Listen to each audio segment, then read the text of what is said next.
there. Tonight's topic is how to pick a financial advisor. All right. So happy Wednesday, everybody. You know, this is Wealthy Wednesdays. Every Wednesday we get together, talk about a topic, and I answer your money questions. So if you have any money questions as you get ready to get going, come on in, put them in the chat. Make sure you put a Q in front of it so I can know it's a question. By the time everything's all done, I can answer those questions. But as we get started, make sure everybody comes in. Let everybody know that you're here. Say your welcomes. You know, you got to do a black style, right? You got to come in and say your hellos. Make sure you give everybody your greetings. All right. But come on in. Tell me where you're yelling from and let me know if you have a financial question. All right. So this is the Finance Rebel Show. Every Wednesday we do Wealthy Wednesdays. I answer your questions about taxes, stock, business, investments. If it's a money question, it's on the table and we talk about it. Okay. So I wanted to talk about a couple things today as we get ready to get going. We saw some stuff. Feds did their thing, as always. I wanted them to see a little bit more, and I'll tell you about it in a second. I wanted them to do a little bit more, but I'm happy. They raised rates. The Feds raised rates by 25 basis points, but I wanted to pull up an article just to go over it real quick. I think y'all know by now that I feel like interest rates should have been raised a long time ago, way before we had this fight for inflation or fight against inflation. And to me, it was a no-brainer. We had interest rates way too low for too long, right? I mean, interest rates have been damn near 0% for the last 13, 14, 15 years. So I think we're long overdue for that. But I wanted to show you Fed Chairman Powell talking about this as we get ready to go. But I wanted to, again, talk about Chairman Powell. Fairmont. I'm tongue twisted tonight. Let me get a drink of water real quick. Okay. Federal Reserve Chairman Jerome Powell. All right. We'll be talking about this in a second. I wanted to show a clip of it. Because again, I still don't think everybody understands the role and how interest rates are used to stimulate the economy, to slow down the economy. And it's a really crucial point. So again, I wanted to talk about that real quick. As we pull this up, give me 1 second.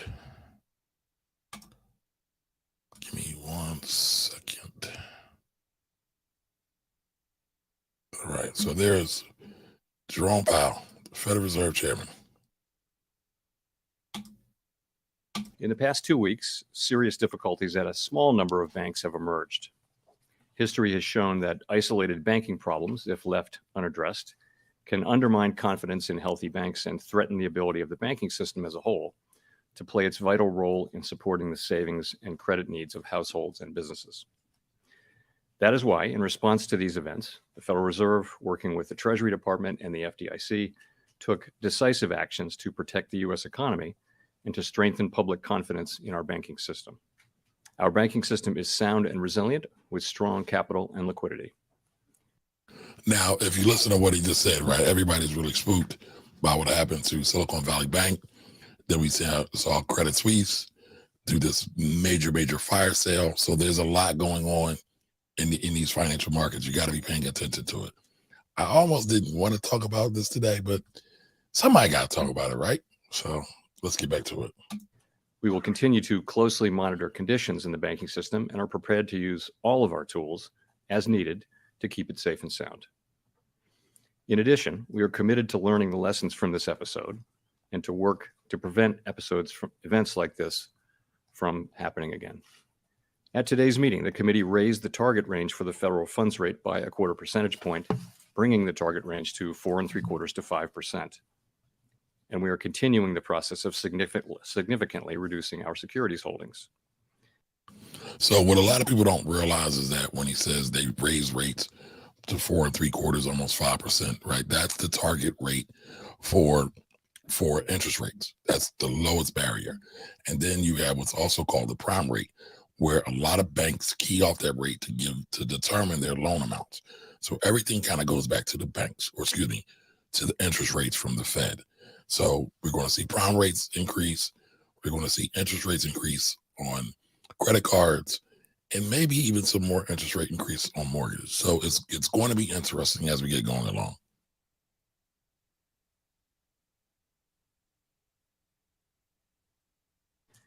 Since our previous FOMC meeting, economic indicators have generally come in stronger than expected, demonstrating greater momentum in economic activity and inflation.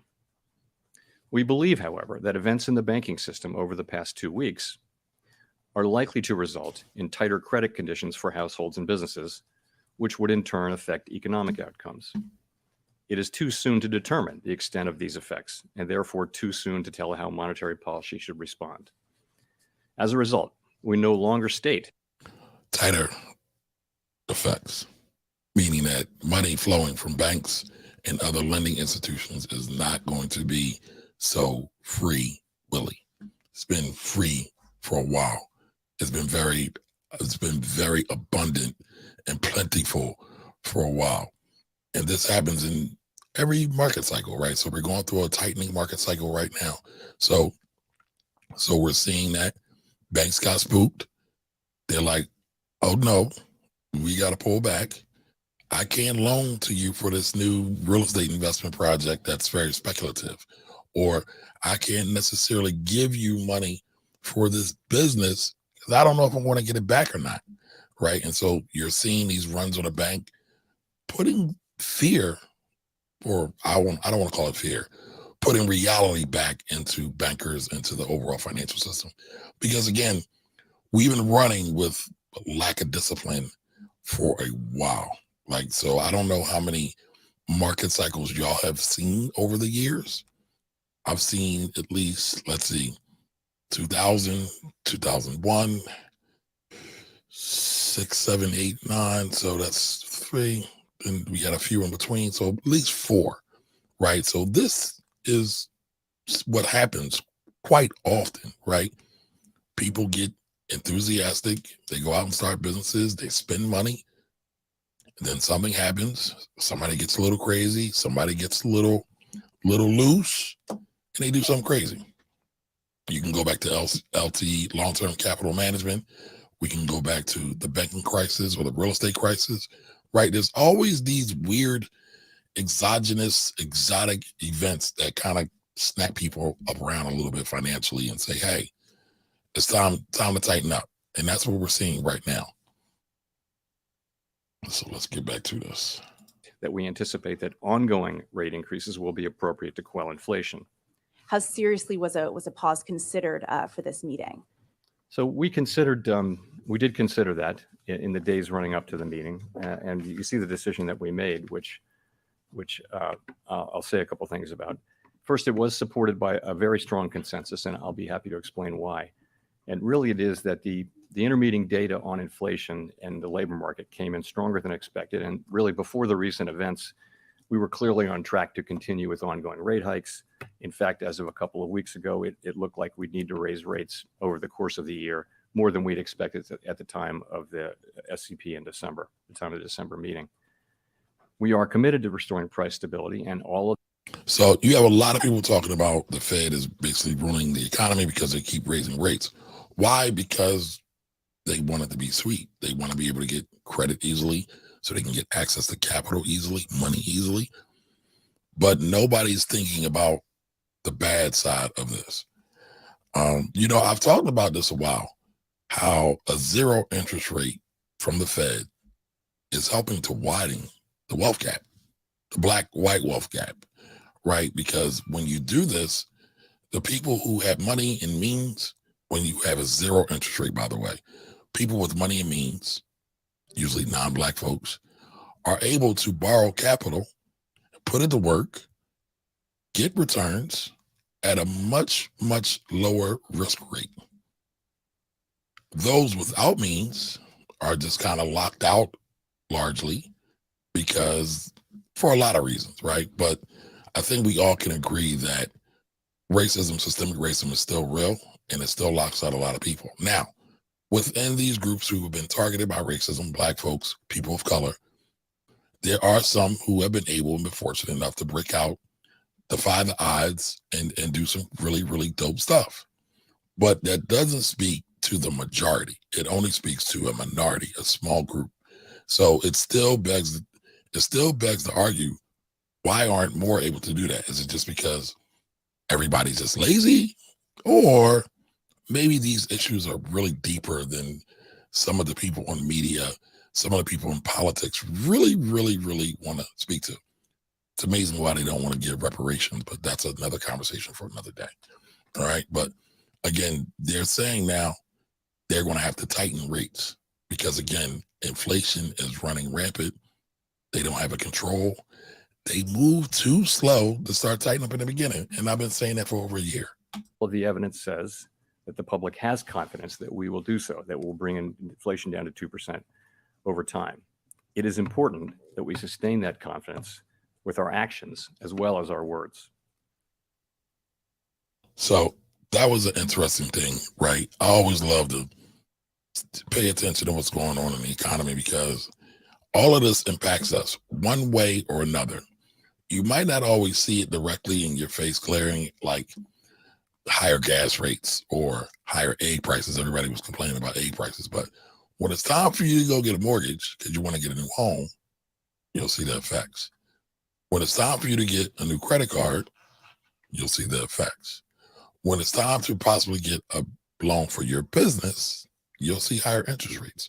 These are all effects from the Fed Reserve increasing interest rates. So make sure you keep that in mind. Make sure you keep that in mind. Keep an eye on the ball, y'all.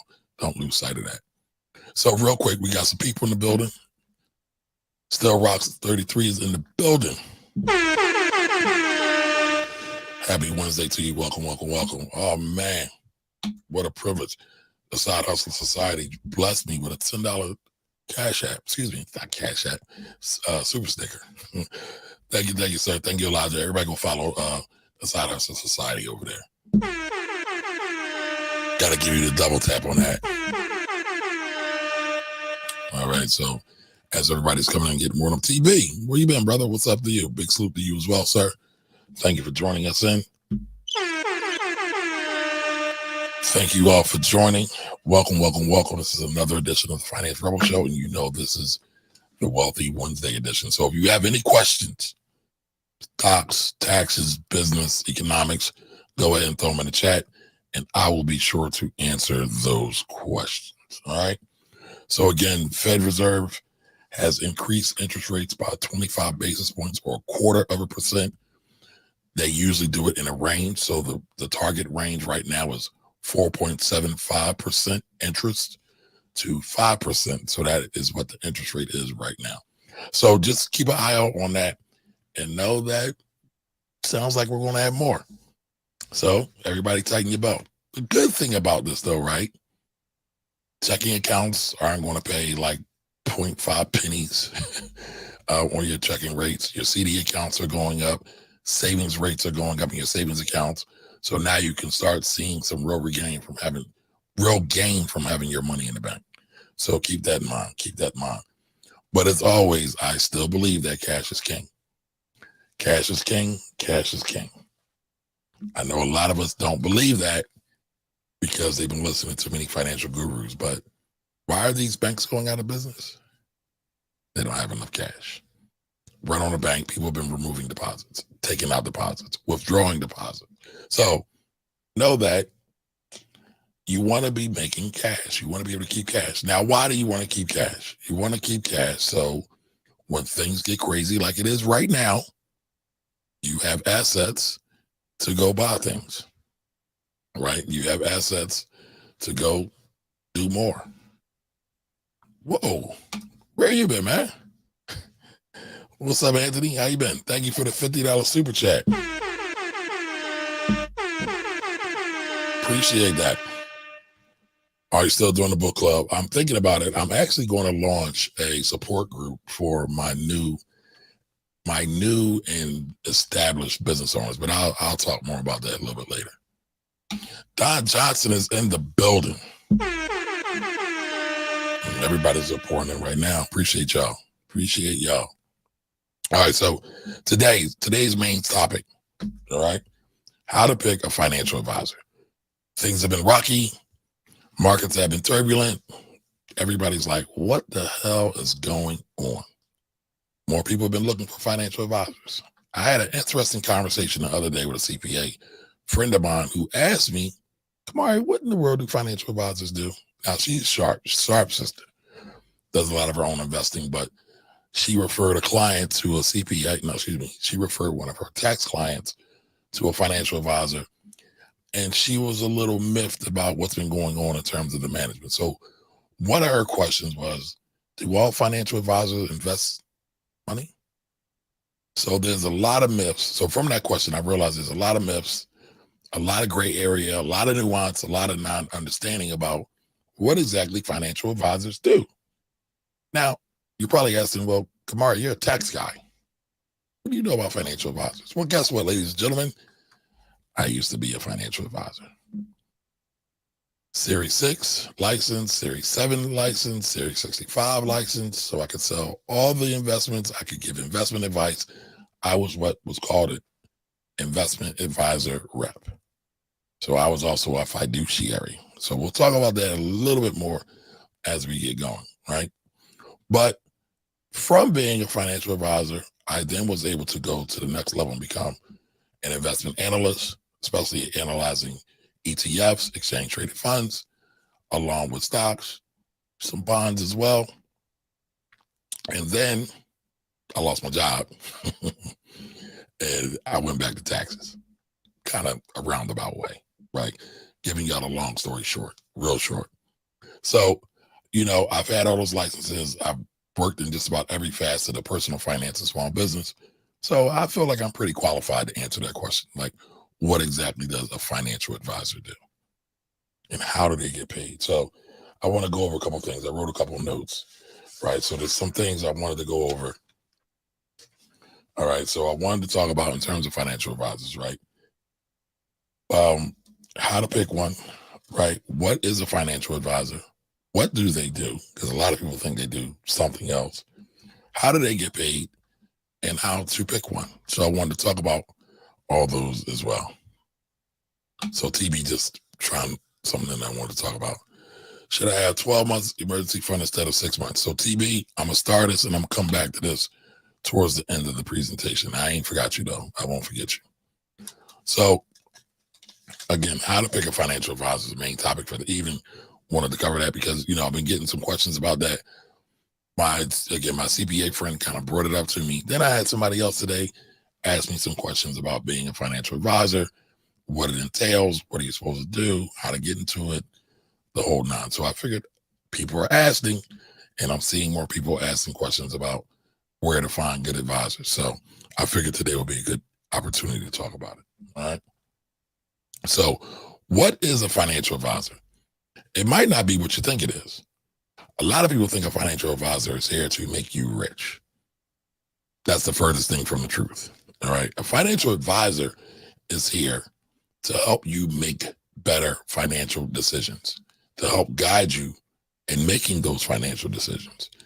And there are different strategies, specialties, and focus areas of financial advising. And today in this conversation, I'm going to be talking about financial advising and financial planning, one and the same. Now, if you get really into financial nerddom as I do, one could actually separate the two because they have two different distinctions, but the mass public kind of sees them as the same thing. But they are not here to make you rich. They are here to help you see your blind spots. They are here to help you devise strategy. They are here to make sure that you're getting wise counsel and that they're able to bring strategies to the market. So a financial advisor isn't just about bringing you that hot stock. A financial advisor isn't about selling you a specific type of insurance. While you have people who will impersonate and imposter being financial advisors, financial planners, by saying, hey, you should buy this hot stock. By the way, I got a story for y'all. I need to tell y'all that. It's not just that. A financial advisor, a good one, is able to understand the whole financial field and help you devise a strategy and help you devise the things that you need to be concerned about in your whole financial world. Now, usually financial advisors will start with risk management, will be having an emergency fund, having enough insurance, whether it be disability insurance, life insurance, car insurance, homeowners insurance. There's a lot of people that don't understand those things. And also, like I said, sometimes financial advisors may understand all of these things, but are not the specialists in those things. So they understand how to be the quarterback of the whole financial picture. And they know how to pull a lawyer or an accountant or an insurance person or an investment person. And sometimes they handle a lot of things themselves, but they still know how to go out and say, you know what, we have to do what's best for the client.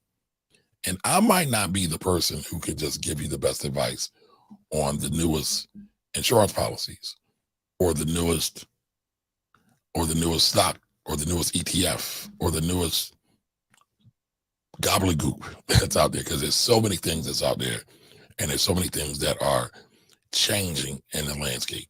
All right. So wanted to talk about that. Now, I kind of talked about what a financial advisor does and what they do, or what a financial advisor is and what they do, right? Again, they help you mitigate risk for the things that you can't see. So if there's nothing else you take away from this, just remember that they help you mitigate risk. One risk may be you're working, you have a family, a spouse and a child, you have no life insurance. What's the risk there? I don't come home, I lose the race against the train track or against the bus. My family is without the income that I will provide. Wouldn't you say that's a major risk? I would say that's a major risk. All right. Quick reminder, folks, everything in this broadcast on the show is all for entertainment and educational purposes only. This is not an investment advice. Remember, past performance is not an indicator of future results. It's only entertainment. So remember that, y'all. All right. So before you do anything, make sure you talk to a licensed professional, tax advisor, legal advisor, or investment advisor. I am just here for the entertainment and education portion, y'all. So again, an advisor is there to advise. They're not there to put themselves like you. They are not you. But a lot of times people can't discern and see what's real, what's not real. Understand that, hey, if I lose my job, the average time to find a new job takes about 9 months. So do I need 6 months of savings? Do I need 3 months? Industry standard is like 3 to 6 months. We just had COVID. COVID's still here. All right, but we were locked down for over a year. So how long, how much cash should we have? Well, it depends, right? And then you see a lot of these memes go around and say, cash is trash. And all I want to say to that is this. You big dummy, you big dummy, you big dummy. Because again, if you study history, because that's what a good advisor should be doing, they'll tell you there's great times where you should be accumulating cash. And then there's times where you should be dispersing cash. And if you don't understand that principle of having cash, or you want to spend everything that you get, you're never going to be in a great position to build wealth. So just keep that in mind. Keep that in mind. All right. So I personally like fiduciaries. Now, there's different types of advisors. They get paid in different ways. There's usually two main types. All right. So the fiduciaries tend to get paid in fees, advisory fees. Right now, the industry standard is they get paid off of what's called AUM, assets under management. Also, you do have financial planners who will create an actual strategy, will take the time and create a strategy and plan for you. And they'll detail everything out for you and give you this beautiful printout and then help you implement everything. Because if the advisor says, hey, I need you to get some life insurance. Okay, where do I get that from? You have some advisors who will sell it to you because they are licensed to do that. You have some advisors, let me back up. You have some advisors who will sell it to you because they're licensed to do that, and will get a commission off of that. And then you have some financial advisors who only get the fee for preparing your plan. And they don't want to get commissions off the sales of these products because it creates a conflict of interest. Because the conflict becomes, am I just working for the fee, or do I want the fee and the commission? And sometimes there is no right or wrong, because sometimes you'll have some advisors who create the plan. The client only wants them to implement all the stuff. And so they get a commission. Now that should be disclosed. Everybody should know that. The client should know that. Everybody that's involved should know that. It shouldn't be something that's guessed about. It should be out there, full transparency. And that's what being a fiduciary, or one of the main things about being a fiduciary, is about: full transparency. Okay, there's even, when it comes to investing, there's a thing called no front loading or front running, where if I get an investment before I give it to my client, I'm out of order. I could be fined for that. That's a finable offense. So there's some other standards for fiduciaries that typically are not enforced. And I'm saying this loosely because there have been some changes, and they are enforcing things more on what they call registered reps. Those are people who were like me before, who just had like a Series 7 and maybe a 63 or a 65. Not 65, just 63. And they just could sell stuff, but they were not necessarily able to give advice.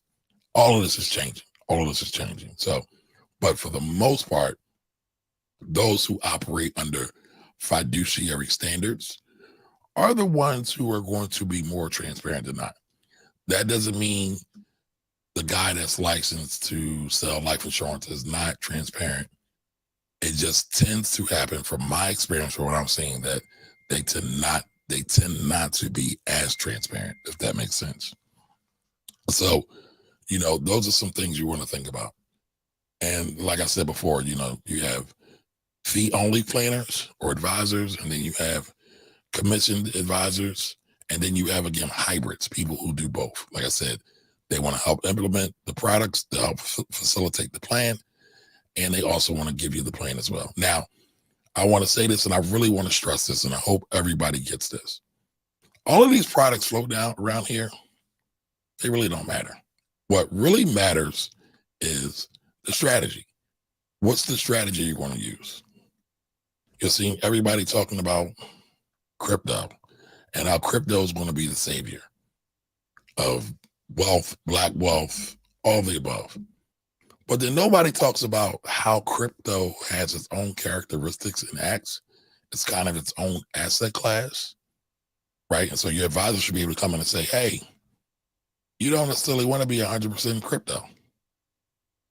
You make $1,000 a week. You spend $900 of it every week for bills, clothes, food, all the above. You can't afford to just put stuff in risky assets, where the client may be like, but I want that. That's about to be the new hot thing. It's going to be popping. The advisor is supposed to be the one to come back and say, wait a minute. Let's look at this. Let's look at the data. Let's look at the history and the data, how it works, how it functions. Is that good for you? Is it bad for you? How do you feel about it? And kind of put it all in context. So those are the things that should be done by an advisor. And it's really, really important. A lot of people don't realize just how important a good financial advisor is. All right. Now, going back to how do advisors get paid, right? So I talked about commissions. I talked about fees. The average fee for AUM ranges anywhere from about, let's say, 1% to 2% of assets under management. So if you manage $100,000 for an individual, you can expect to be paid $1,000 a year to $2,000 a year. It all depends. Now, there can be some other fees. Like I said, they could charge for fee planning and some other things. Those will be outside of the scope of that. But that's kind of the industry standard, just to give you a place to look and a benchmark to kind of gauge things from. All right. But again, you want to put that all into context. Now, I wanted to talk about, how does a person get paid? Excuse me, not get paid. How does a person pick a financial advisor? How does a person pick a financial advisor? So one of the things you have to understand is, again, are they a fiduciary or are they just a salesman? Now, sometimes y'all will see me on the show and I'm just in my bag and I'm just talking, and I will call a lot of people just pure salespeople, because I do have this love-hate relationship with the financial services industry, because I've seen a lot of people just sell products without any care about how this fits into a person's financial situation. I've seen a lot of people sell products without any care on how the tax implications are going to impact them. There's tax implications in everything. Every financial transaction is a tax implication. So that should tell you something right there, right? Taxes are all around us. Taxes start wars. So we need to pay more attention to tax, all right? But also, before I get into this a little bit deeper, remember, financial advisors a lot of times have specialties and they do different things and they're good at different things. So all the time, they don't always have a one-size-fit-all option. All right, so just keep that in mind. All right, so talk about fiduciaries. How to find a financial advisor. Number one, don't just pick the first person you meet.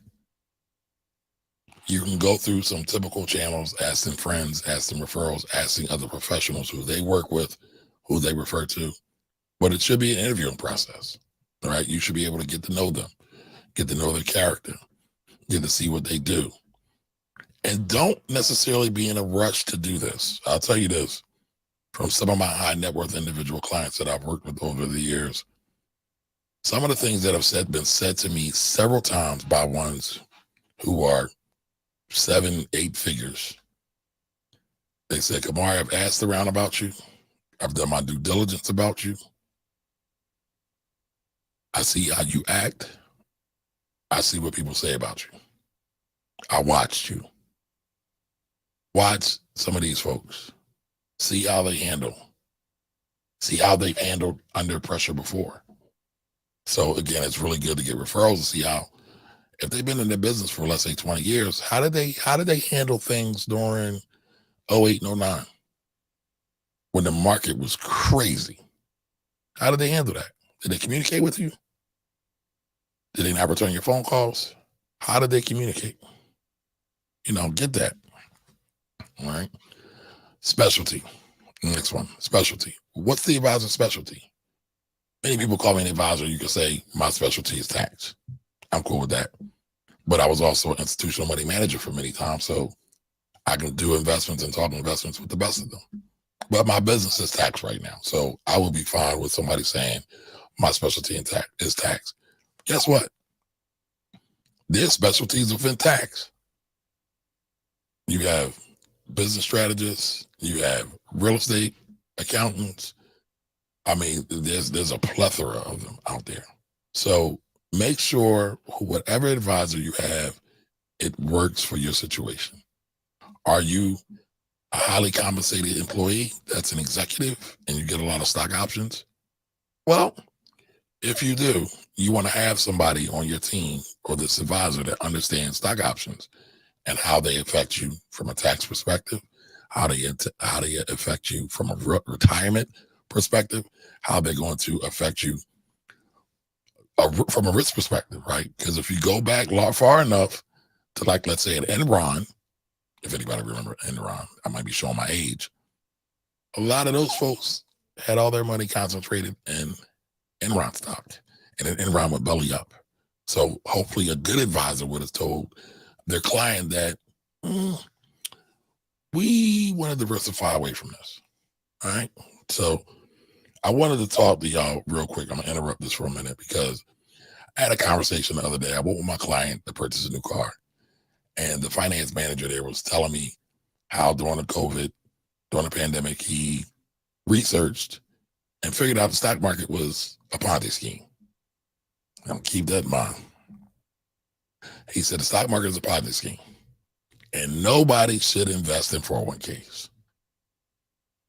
I'm sitting there turning red, and I'm kind of dark. It's hard for me to do that. I'm turning red because I'm like, this guy is very misinformed. And the one thing I wanted to say to him, do you know how many millionaires have been made from investing in 401ks? But I didn't get to that. I just said, listen, you're young. You should still keep investing in 401k and everything else. He says to me, well, my manager had all his money in his 401k. During this recent drop in the stock market, he lost $500,000. A half. I said, well, what was his advisor doing? He said he didn't have one. I said, aha. An advisor would have told you to do what? Let's look at your asset allocations, not just the hot stock. How much money do you have in stocks? How much money do you have in bonds? How much money do you have in international stocks? How much money do you have in crypto? Right? Because crypto is a thing now.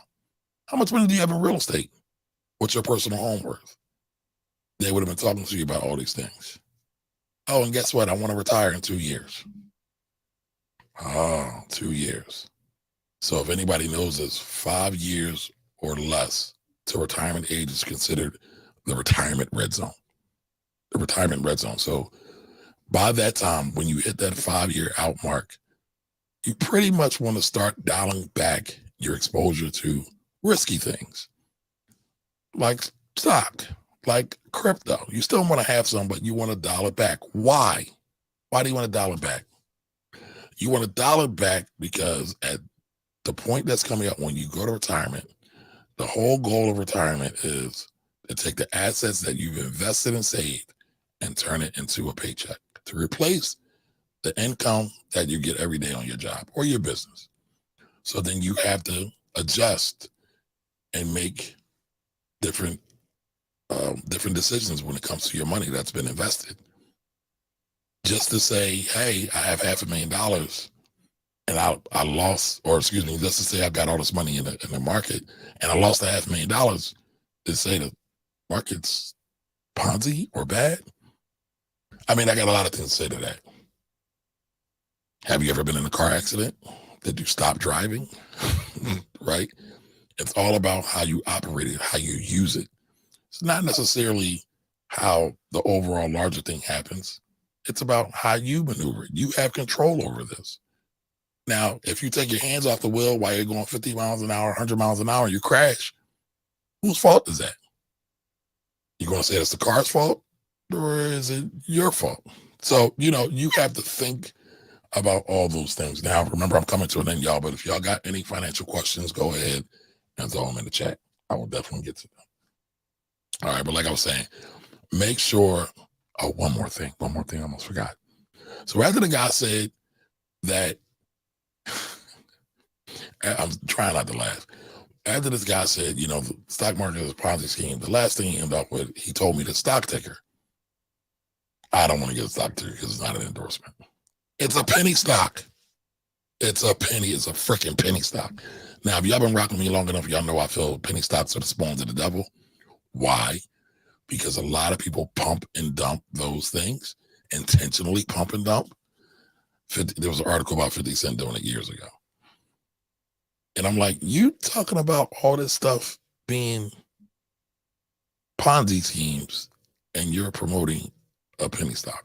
But with all that said, listen, be careful about who you take advice from. This is not advice, right? This is not investment advice. This is education and entertainment purpose. This is for education and entertainment purposes only. It's only entertainment. All right. So just remember, don't take advice from everybody, y'all. Especially not car salesmen or barbers. And I love them both. They're all great. But consider the source. And yes, within them, There are probably some good people who really know their stuff, but the probability of that is probably low. All right. So now I started this conversation off talking about my homegirl who's a CPA asked me, what does an FA do? I said, do all financial advisors do investments? I said, no, they don't. I said, actually, most financial advisors outsource it, right? Or they give it to some mutual fund company or some investment company. Again, it's all about the strategy. They're more about the strategy. Now, there are financial advisors who actually do the investing. I was one of them, right? But I also worked at the institutional side, so that's a little different as well. But they don't all do that. And so my CPA friend was really, really unpleased, very unhappy how her client's portfolio was. It was like, there's no rhyme or reason. They got all this tech stock. Apple here, Facebook there, Microsoft there. She couldn't tell what the strategy was. I asked her, do you know what her philosophy is or his philosophy is? The financial advisor, that is. Nobody ever thinks to think about that. My philosophy is that there's always opportunities in the market. We don't need to be using heavy leverage or any leverage at all. And that patience is our key. Also, time horizon dictates everything. So there's always opportunities in the market. Patience is key. Time horizon dictates everything. So if somebody tells me I only have a year before I need this money, I'm not recommending stock. Or if I am recommending stock, it's a very small percentage of your overall portfolio. Your overall portfolio construction or the mix of stocks, bonds, cash should be very, very risk averse. Should not be looking to swing for the fences or hit home runs or slam dunks. I'm looking to be safe because if you need it in a year, you can't afford to lose the money. And as we've recently seen, we've seen the markets just drop at the drop of a dime with no rhyme or reason, and people were caught with their pants down. It's not a good feeling, especially if you're in retirement or approaching retirement, because then you're like, oh shit, what am I going to do? Do I have to work longer? Do I have to go work in Walmart? No diss to the elders that work in Walmart as greeters. Actually, some of them are pretty cool. But you only want to have to do that because you want to do it versus having to do it. There's a difference. You want to be in control when you get to that point. All right, so make sure you understand what the person's philosophy is, especially when it comes to investing, but what their overall philosophy is when it comes to financial advising. They should have a philosophy. They should have a way that they think about it, see it, visualize it, implement it, and guide you through this. That's important. That's very important. All right. Then you have people, right? They get with it. Some advisors, strategy's wrong. You have some people, all they want to do is go after the hottest stock. All they want to focus on are super tech stock because they're trying to swing for the fences and they want to make money. But you might be, again, approaching retirement. I'm using that because this is one of the things that a lot of people face. They probably aren't a good fit for you. However, if you're young, you just got going working, they could be a good fit for a younger crowd. Or they may only be good to give a portion of your assets to.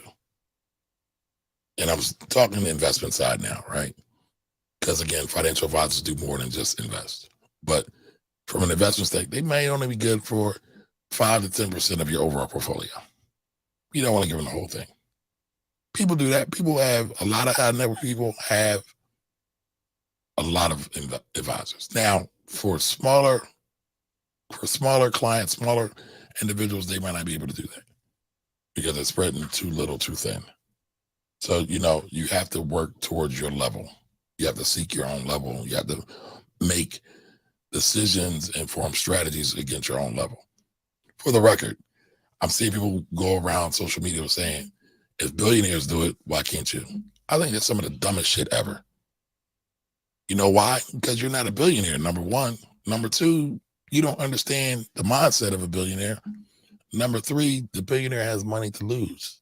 Most people that are being sold this advice, it's all they got. This is all that they have. They ain't got no backup plan. There is no plan B. This is all that they have. So no, they can't move like billionaires do. Sure, they can take cues from them. They can't do exactly what billionaires do. So if you're looking to model a billionaire, you want to figure out what they did to get to the billions. You don't want to try to emulate what they're doing while they're a billionaire and you're just a thousandaire. Mixed match. Strategies are out of alignment. Right? So just keep that in mind. All right. Other thing you should think about when picking an advisor, what are their credentials? What are their education? Did they go to school? Did they just test for this? I've seen advisors who were college PhDs, phenomenal. I've seen some advisors who all they did was high school, really, really good because they were students of the craft. All of them were all students of the craft. That's the thing that really distinguished them. But you want to understand the time and energy they put into it. Now, are they just working on the weekends, doing Primerica, just selling you some stuff? No, that's the Primerica, but it is what it is. Most of them are not what I would consider financial professionals.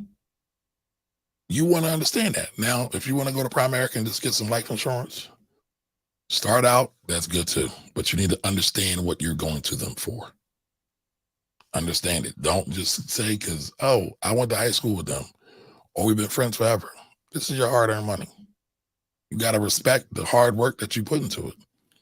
And anybody that's going to compete for that money, to work with that money, they should respect it too.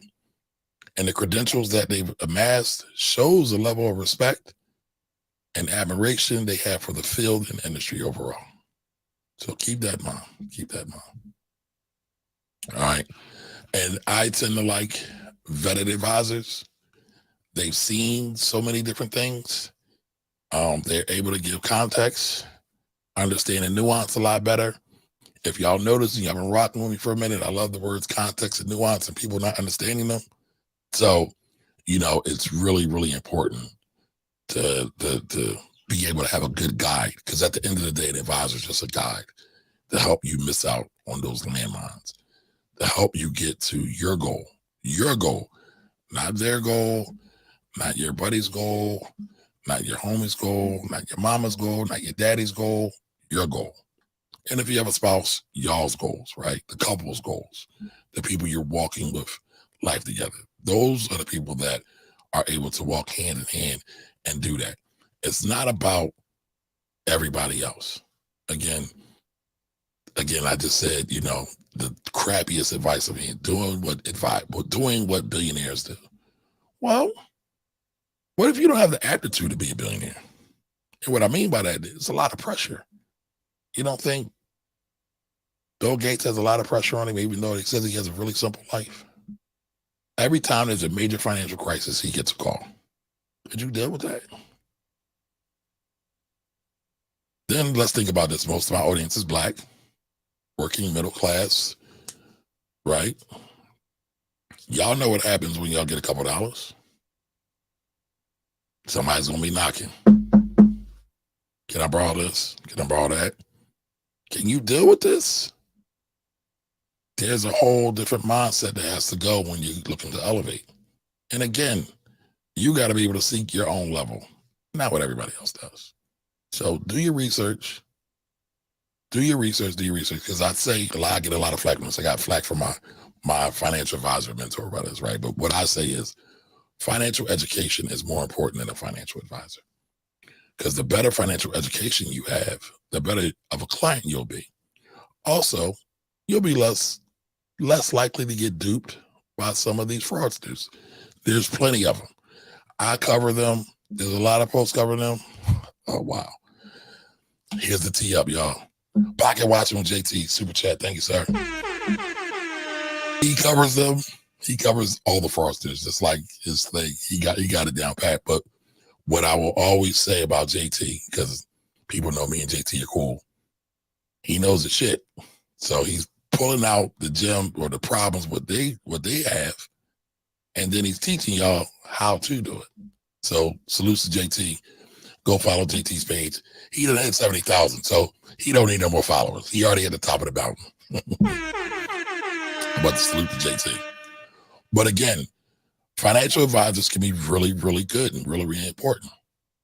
You just have to know how to use them just like any other professional. You got to know what they're there for, what their value is, and use them properly.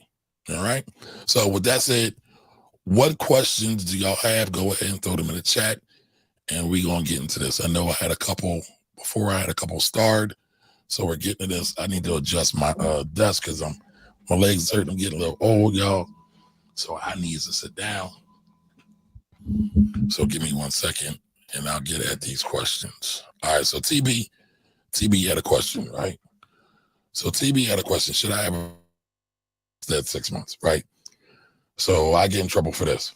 I personally think everybody should have a year's worth of income in their disposal in cash or cash equivalent. And I won't go too deep into that, but you should have some cash liquid for a couple reasons, for emergencies and for opportunities. What's the famous saying everybody kind of gets wrong, right? When there's blood on the street, it's time to buy. Well, if you ain't got no cash, you can't do that when there's blood on the street, right? And again, if there's an emergency, the roof falls off, the car breaks down, something happens, you want to be able to rectify that quickly. Quick story. My son's in business right now. He's got a mobile detail business. And I've been on him. I'm saying, listen, you got to put that thing in a shop regularly. Why? Because that's your workhorse. You got to make sure the workhorse has been taken care of. If any of y'all familiar with Westerns, again, I might be showing my age, but my grandparents would watch Westerns. My mama would watch Westerns. One of the things, if you notice, you can't ride a horse all night long and forever. Got to make sure the horse rests, get some food, get some water, right? Same thing with a vehicle. Get some gas, get lubed up, address certain things. Now he's like, but I ain't got time to do it, Pop. I said, well, you don't not have time to do it. Because if that goes down, then what you going to do? Right? So it's the same thing when you need stuff, when you need the money. So don't get into the habit of spending all of your money just because. Use this money as a tool for your prosperity, for your family's prosperity, and also for your community's prosperity, right? Because one of the best things we can do for the community is not be poor, in my opinion, right? Now we're in a position to give, help, mentor, in whatever way it may come. So I would say, personally, have 12 months of an emergency fund there. Now, here's a trick. A lot of people get scared by that because they might make $50,000 a year. I'm not saying go right today and drop $50,000 in the bank. Make it a goal. You got a tax refund? Know a lot of y'all get them. Take a portion of your tax refund and put it into your savings. Got a raise on your job? All right, well, don't increase your lifestyle every time you get a raise. Take some of that extra money and put it aside. I just paid off my car, my wife's car. The goal is to put that money into savings. Don't want a car no time soon. Salutes to that, by the way. Things a pain in the butt. I want to put it away. I'm not even really a car dude like that. Why go get another car note? Keep that money. So that's my opinion. Again, anybody has any other financial questions, comments, concerns, go ahead and throw them in the chat and I'll get to them. It can be stocks, taxes, economics, business, whatever you got, go ahead and throw it in there. All right, TP, give me the thumbs up. All right, back lady, good evening, good evening. John James asks, is the 60-40 portfolio still a good place in this market? Well, 60-40 has been getting poo-pooed for a lot of people. I don't know why, because what happened was, again, the Fed had zero interest rates, so we saw the stock market go for a nice long run, and people thought it was going to go up forever. If you've been rocking with me for a while, you know you've heard me say this for a long time, that there was going to come a day where things go back to normal. We're kind of at that day. Not always, but kind of. So 60-40 can be good. But for who is the question? Who is it good for?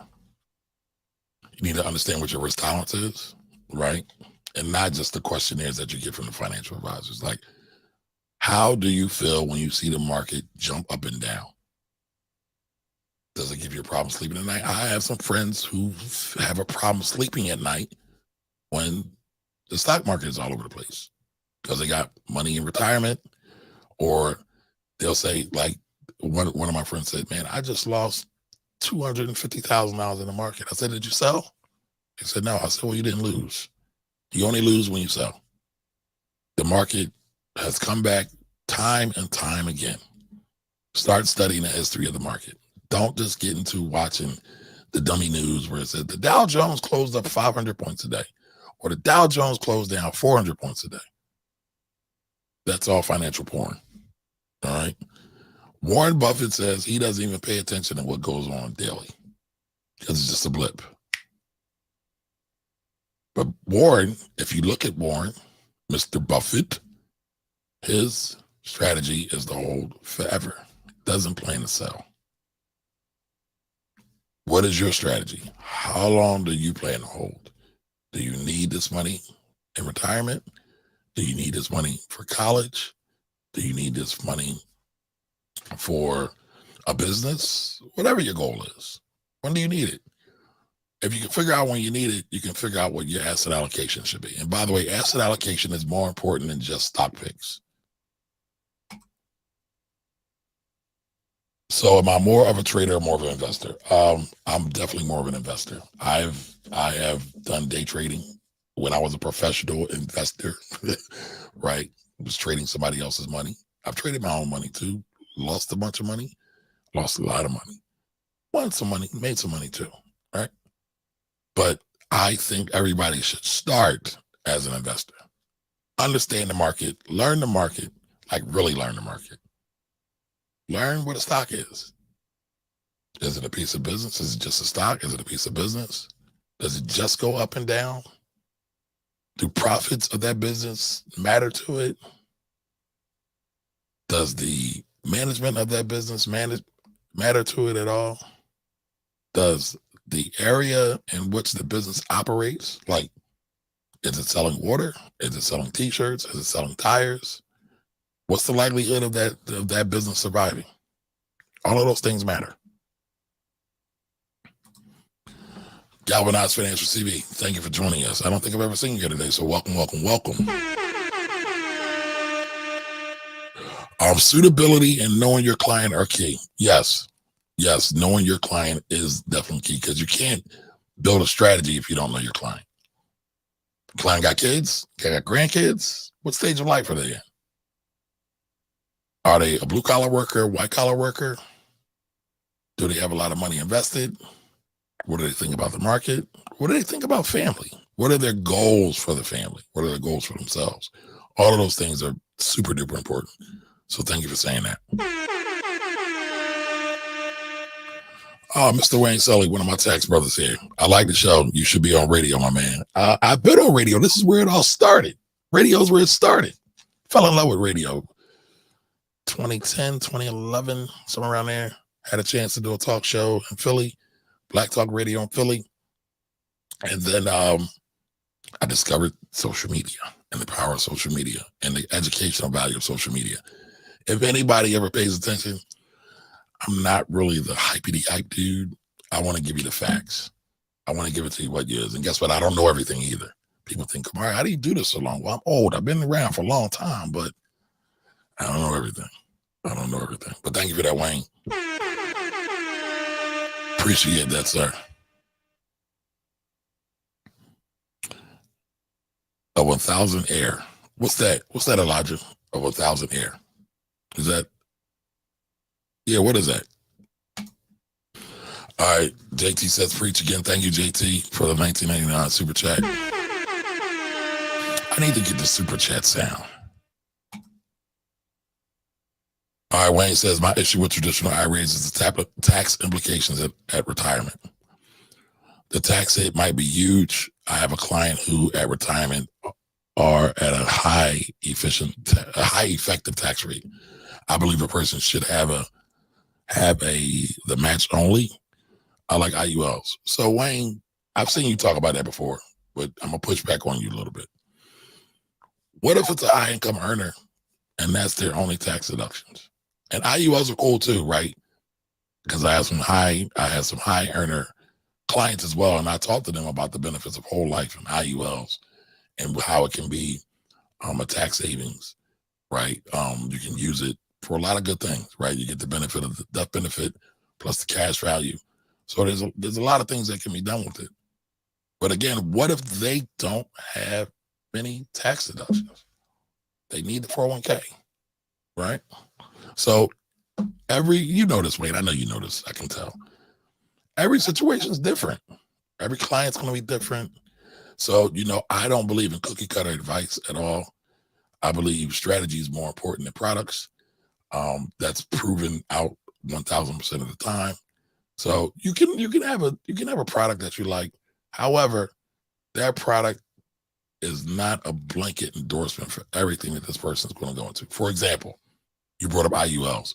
So I'm going to use not IULs, but infinity banking, right?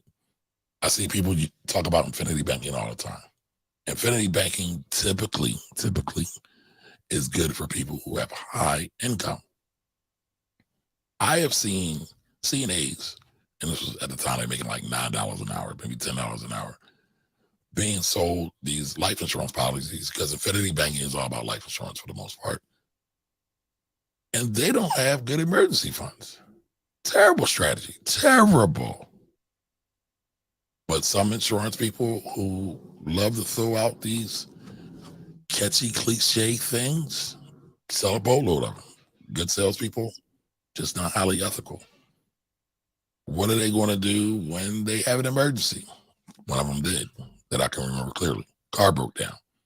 Wanted to go access the cash. Well, they can get it, but it was still in surrender period, which means for people that are watching, surrender period with permanent life insurance policies, let's say you put $1 in day one, you're only getting back 80 cents, right?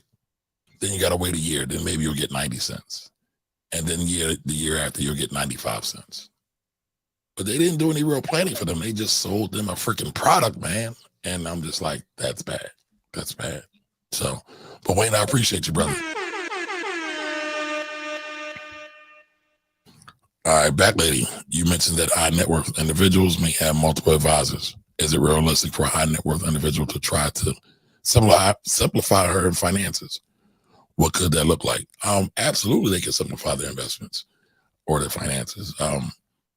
Some of my more wealthy people are looking to simplify. Now, I do have a lot of clients that are in real estate, so it's kind of hard for them because their investments are in real estate.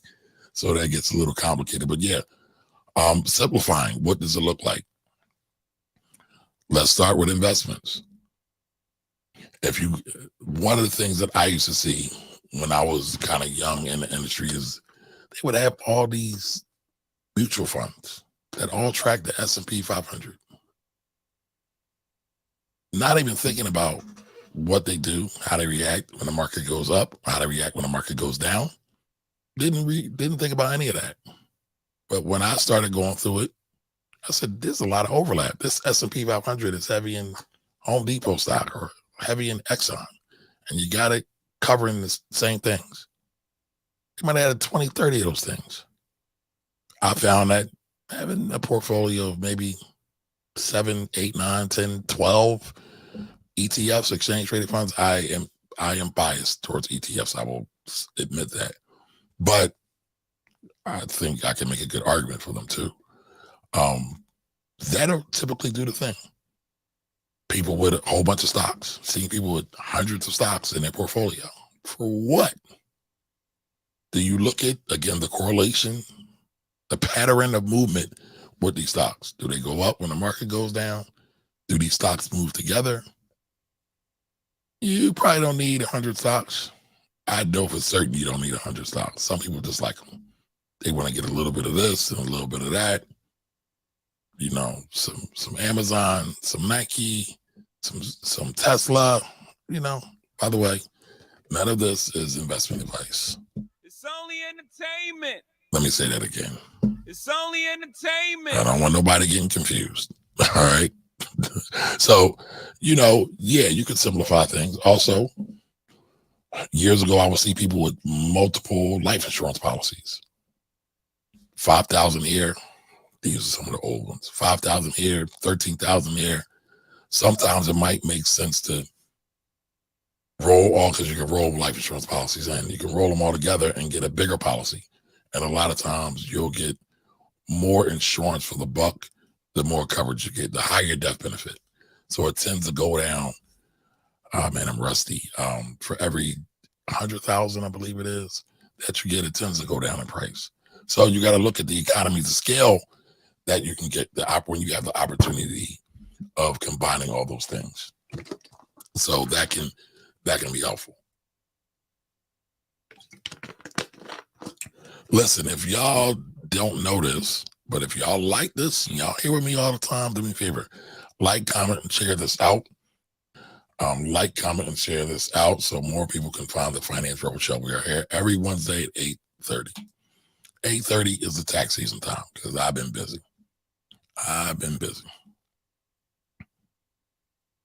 Where are we at?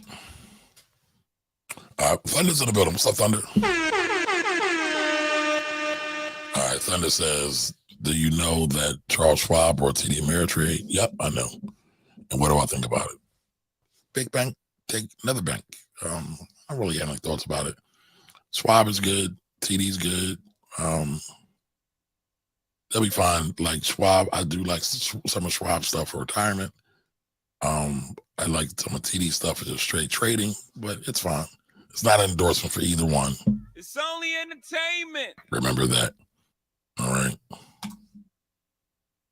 Wayne says the deduction is cap. All right, Wayne, what's deduction? I thought we was talking about 401ks. So yeah, they get the 20,000 somewhat. And if they have a Roth 401k, ooh boy. Ooh boy. That thing's crazy. But for some of our business owners, they can get busy with a Roth 401k, individual IRA. They can do a lot of things. But I'm not sure which cap you're talking about. All right, Thunder says, question, is it true that in July the U.S. will roll out a digital dollar? And if so, how can we benefit from it? Well, if it's a digital dollar, they've been talking about that. I'm not sure of the timing of it. There's not a whole lot of cash, like physical cash money circulating right now anyway.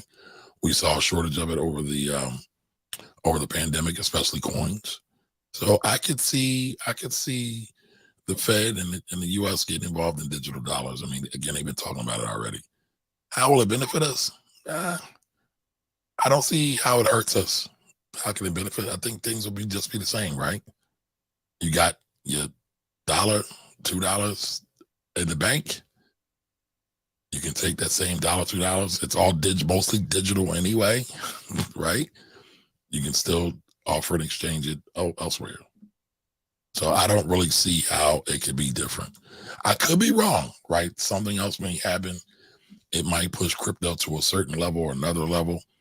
But for right now, I don't really see anything. Back Lady says, thank you for that answer. My pleasure. I am at your service. So thank you for being here. All right. So what time is it? Ooh. We approaching the 10 o'clock hour, y'all. So I appreciate y'all. Any other questions before I get out of here? I ain't had my vittles yet. So y'all know I gotta get some vittles, get some sleep, get back up to getting at these taxes. There was one thing I wanted to talk to y'all about tonight, but I think I'll save it for another day. We went kind of long tonight. So again, any other questions you have? All right, here we go. Wayne, there are income limits for a tax deductible contribution. Yeah, absolutely. But, like I said, if they have nothing, I know a lot of guys who have nothing. Thunder says if you have a 401k, Roth cap is $22,500. A Roth with a 22K cap, why not go for it? So there's more to the Roth than the 22 cap, especially if we look at the catch-up provision. Also, there is, with any 401k, there's employee employee match. No. Let me back up. There's employee contribution and there is employer match, right? One thing I said, and Wayne will agree to this, right? And I'm sure if JT's still here, he'll agree to it. If you can get a 401k and get the match, please take the match. You are brain dead if you don't enroll your 401k who has a match. And everybody doesn't enroll in those and they have matches. You're missing out on free money. Free money. So yes, do that. At the bare minimum, do the match. So, but the other part is, right, you can get the match and you can put money in. And when you work for some of these bigger companies or your own personal company, it's way more than $22,000. Way more. And the things you can do to it, like everybody's talking about G-Wagons this and 6,000 pounds that, like it's the new freaking tax code. Yeah, it's cool. It's not a cheat code. It's kind of stupid, right? You want to put all this money into a depreciating asset. If you were really doing something, you would put your money to a retirement plan. If you're a business owner, you can borrow from your retirement plan depending on how it's set up, right? You can't borrow from a G-Wagon. You buy it, it's gone. And then I only want to go into all the other tax implications when you got people that want to trade it in, when they're talking about the 179 tax deduction, when trade it in, you might be creating a whole other tax event. None of these gurus are telling you that. But folks love to follow them. They love to listen to them because they sell you something sexy. But here's the real deal. Most of these social media gurus are just trying to sell you some shit. And they make it all salacious. And most of them, again, are telling you stuff that only 1% of the population can do. G-Wagon, $80,000, $90,000, $100,000 car. The average salary in America is like $54,000. So do you think it's good to spend 2 times the average salary on your business? Now, yeah, if you got it like that, if your business is profitable, if you got plenty of savings in the account, if your retirement's funded, if you're maxing out all your tax deductions, most people ain't doing that. So they tell you this stuff. They try to give you the steak and the sizzle on top of a garbage can. But again, blanket advice is trash advice, in my opinion. Blanket advice is trash advice because everybody's situation, facts, and circumstances are different. Let me give myself a horns for that. So think about that. Think about that, right? You know, everybody's situation is different. Again, the real cheat code, forget the G-Wagons, forget the 6,000 pounds. Start a retirement account, start a pension fund. See how much money you can put into that sucker. Take loans from it. People, again, make things sexy because they want to sell you something. They don't want you to be empowered. They don't want you to see you rise. They just want to sell you some shit. And it's bullshit at that. But, you know, I digress. I digress. All right, I saw there was a couple. Right, yep, there are income limits. So listen, there are income limits for everything. The tax code is black and white, and there's a lot of color in the middle. I don't like to say gray. So you kind of got to know to play with it. And I'm not trying to insinuate doing anything illegal. It's not what I'm trying to do. What I'm saying is we got to be good students of the game and do what's good for our level.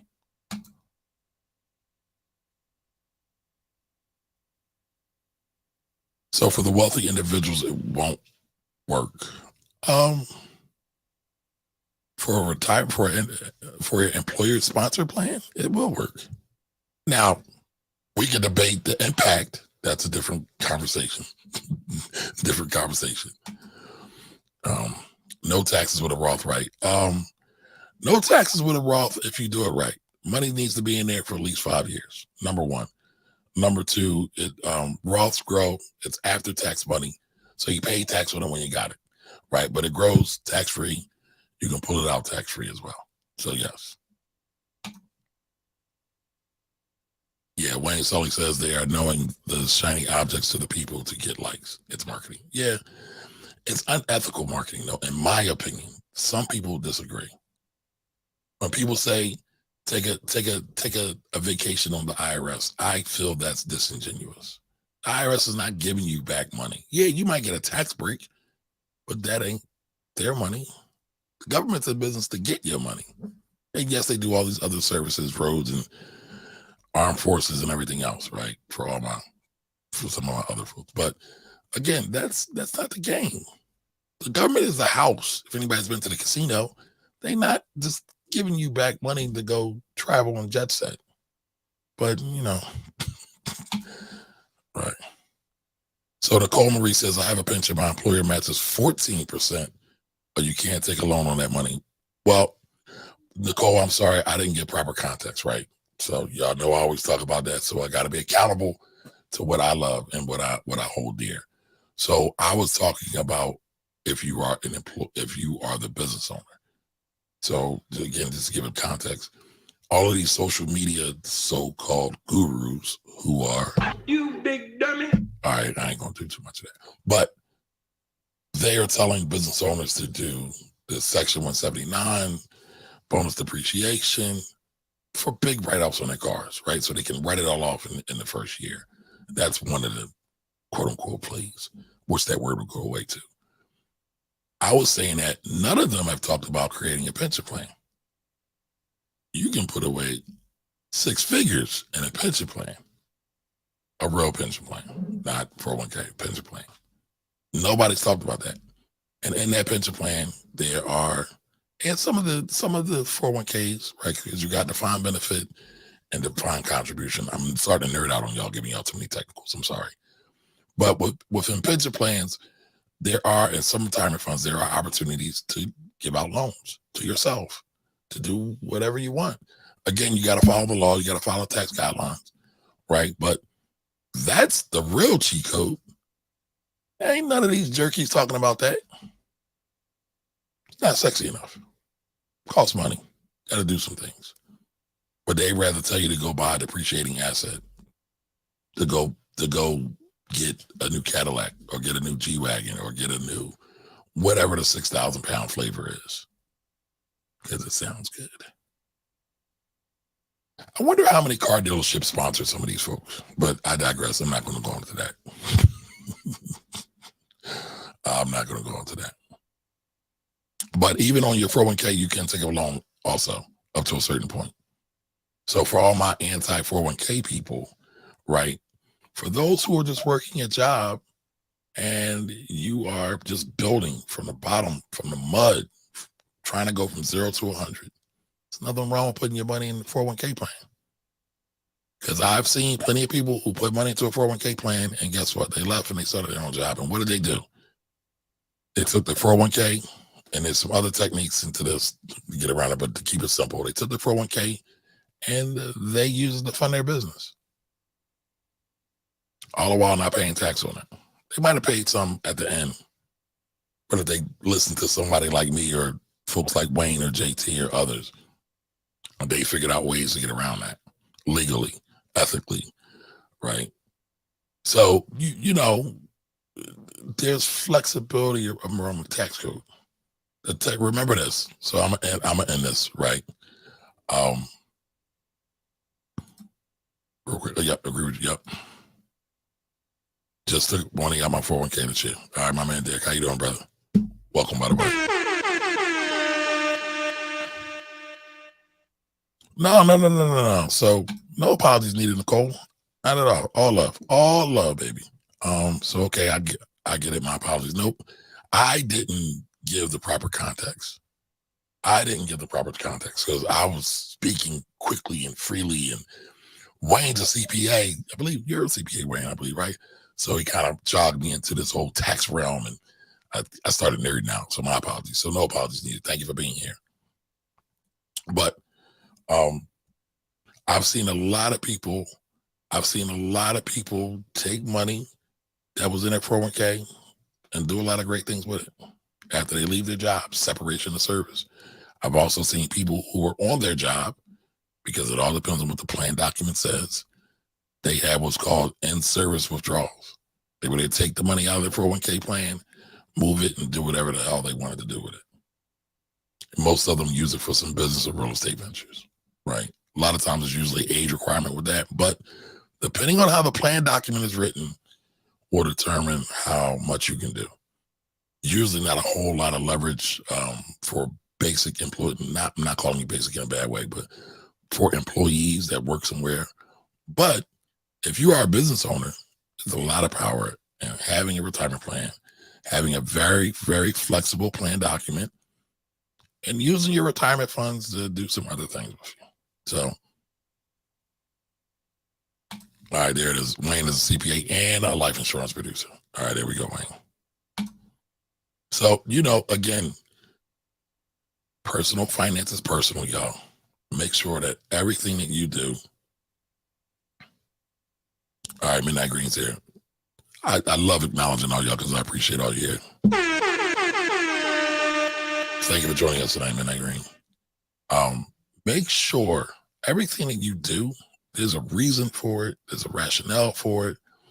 Not because some stupid idiot social media guru, impersonator salesperson, slimy salesperson is trying to sell you something. Do it because it makes good money sense. Do it because it'll be good for you personally. Do it for you because it'll be good for the family. Do it for you because it's good for the overall legacy.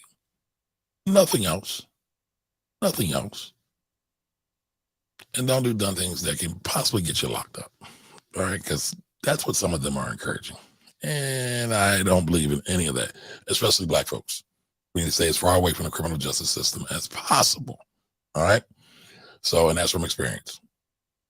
Not mine, some of my families, some of my friends. So, again, I thank you all for joining me here during the Finance Rebel Show's Wealthy Wednesday edition. I'm tired, y'all. I need my vittles. So, if you have not subscribed to the channel, if you're new here, please subscribe. If you haven't done so, please like the channel.